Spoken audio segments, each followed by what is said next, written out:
Ahora hay un fenómeno que es absolutamente central y que me va a remitir ya a mi segundo punto y a las protestas de los organizadores.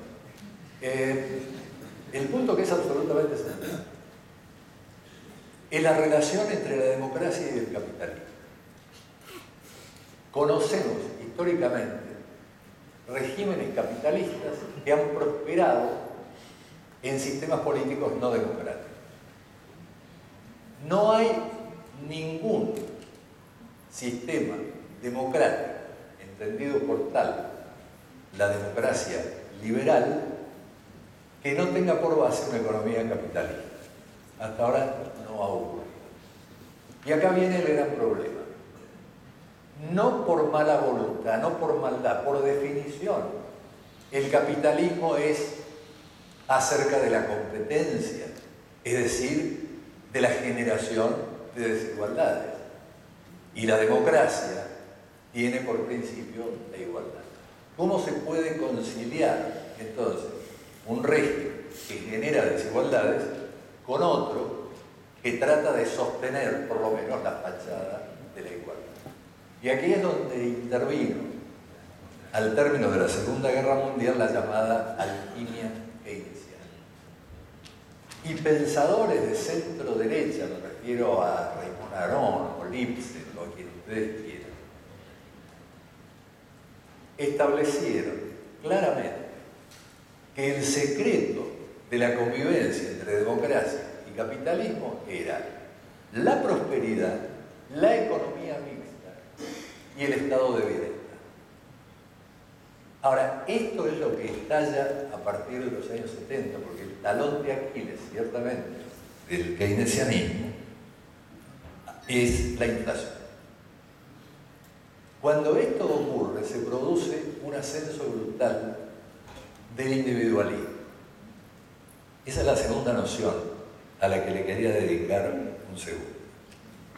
Ya Benedetto Croce, en 1928, proponía distinguir entre liberalismo, que se refiere a los derechos individuales y de ciudadanía, de liberismo, que se refiere a la libre acción en el mercado. Bueno, la señora Thatcher, en un discurso famoso, dijo: la sociedad no existe, lo único que hay son individuos y familias. Esto ya lo había rebatido con fuerza a fin del siglo XIX ese gran sociólogo que fue Durkheim.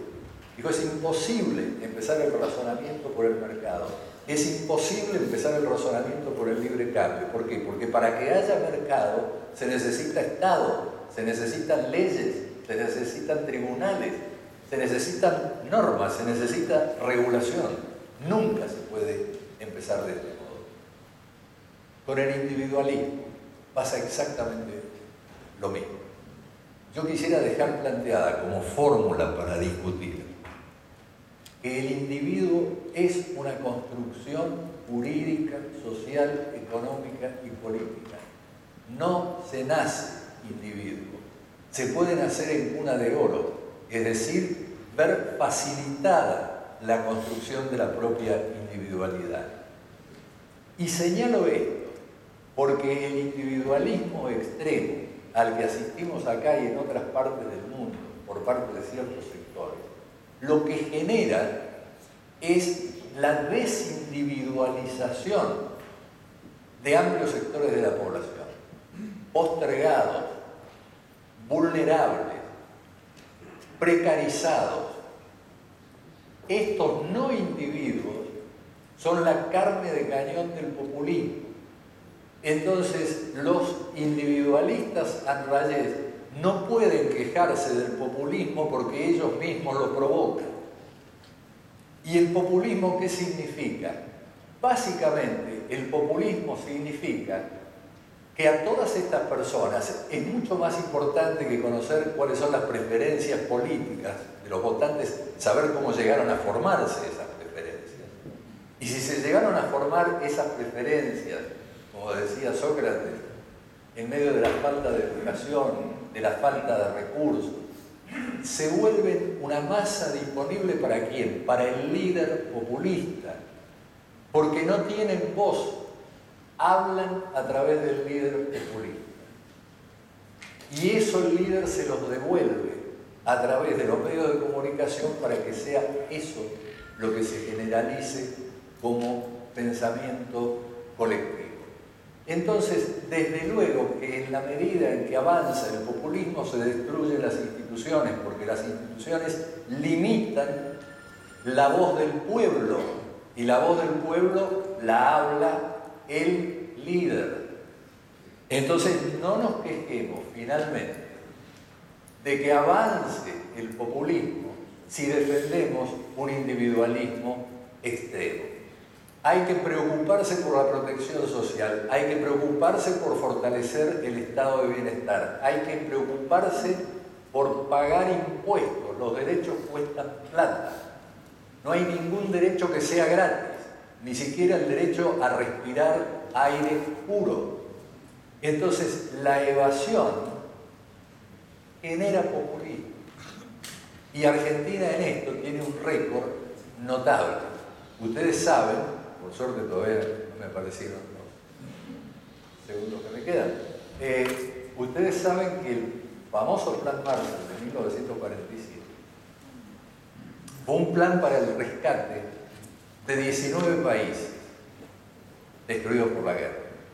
El Plan Marshall consistió en 13.000 millones de dólares, la mitad en donaciones, la mitad en compras financiadas, en ambos casos de productos, obviamente, estadounidenses.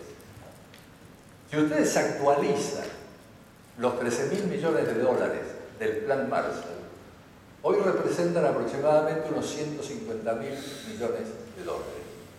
En las últimas 3 décadas salieron de la Argentina para ir a las guaridas fiscales 2 planes Marshall.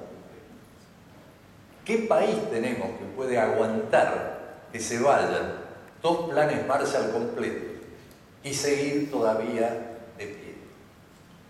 Esto es lo que quería discutir y conversar con ustedes, porque es imprescindible hacer algo que ayer decía Restrepo en su presentación: generar una cultura de la rendición de cuentas. En este país nadie rinde cuentas. Alfonsín, y lo digo con todo respeto, Alfonsín gobernó todo su periodo trunco sin presupuesto. Alfonsín creía equivocadamente que con la democracia, como dijo Eduardo, se cura, se educa, se come. No.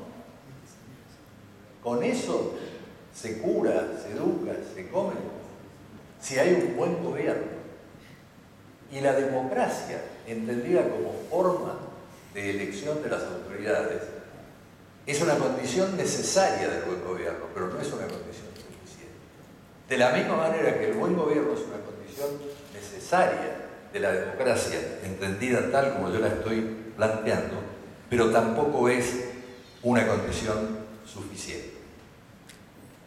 Yo creo que lo que debemos debatir es esto, no por razones de generosidad, como decían los teóricos en la época de la segunda posguerra, por pura conveniencia individual. Los empresarios necesitan que la gente tenga trabajo, que la gente tenga salud, que la gente tenga buenos ingresos, porque de lo contrario socavan las bases mismas en las que está sostenido su proceso de acumulación de capital. Termino señalando 2 cosas. Por primera vez en su historia, el informe que acaba de presentar la CEPAL se llama Crecimiento con Igualdad. Hasta ahora nunca había podido titularlo así. Acá está Beni Kosakov, que no me va a desmentir. Se llamaba Crecimiento e Igualdad. Ahora estamos hablando de crecimiento con igualdad. Es decir, la igualdad engranada en los planes de crecimiento, en los proyectos de desarrollo. Yo creo que esta es la enorme tarea acerca de la cual nos tenemos que poner de acuerdo. luchar contra la corrupción, luchar contra la evasión, que en Argentina es 4 o 5 veces superior a la de los países desarrollados. Luchar por la reforma impositiva. Tenemos una estructura impositiva que genera desigualdad. Todo eso hace a la salud de la democracia, de la convivencia, y sobre eso yo creo que tenemos que buscar ponernos de acuerdo. La corrupción, y esta es mi última frase, previene un poco contra el optimismo de mi amigo Fernando acerca de los expresidentes. Uno está viendo que en contextos de corrupción ocurren fenómenos inimaginables hace 30 o 40 años. El primer ministro de Gran Bretaña, que fue Tony Blair, acaba de cobrar 1.250.000 libras por presentar una compañía inglesa al príncipe de Qatar, con lo cual esta compañía obtuvo una concesión que quería una compañía francesa. Es una vergüenza histórica. ¿Cómo lo conoció al príncipe de Qatar? No yendo a la cafetería de su club, sino porque fue primer ministro de Inglaterra. Su esposa tiene una consultora que gana fortuna.